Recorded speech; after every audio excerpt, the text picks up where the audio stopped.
move on to the next item, which is living wage task force. I'm going to ask Luke to come to the table and actually present this. Hello, I'll be brief, as I'm sure you've seen it in your papers. I think it's really important for me to come down here and present it to this group because there is a really strong overlap between economy and finance and take any questions that you might have.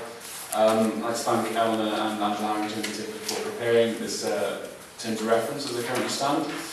Some of you might remember the full council motion in March that proposed that we have a task and finish group to look into how the living wage can be implemented, reinforcing the fact that we support it in principle. So these are the details of that task and finish group, which I proposed already to the Economy Committee.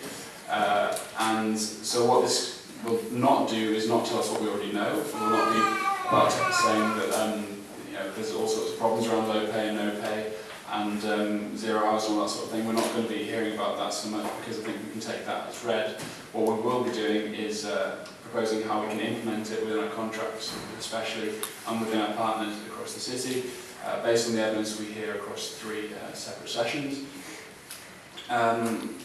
So we're going to particularly focus on how it relates to our economic priorities as a city and how, as an employer of people, as a commissioner of services, which are schools in that wider role, and take a leadership role in the local economy, we can make sure as many people as possible are paid a living wage.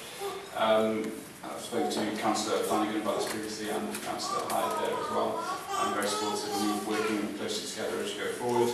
Councillor Murphy as well was on the radio this morning, I don't know if people heard, but she was talking about this as well. So we do have support from the executive.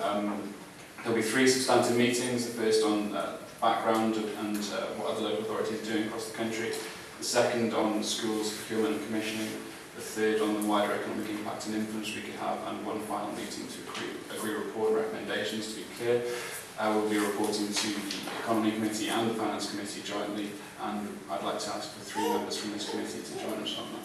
Thank you. Any questions? Okay, members, we're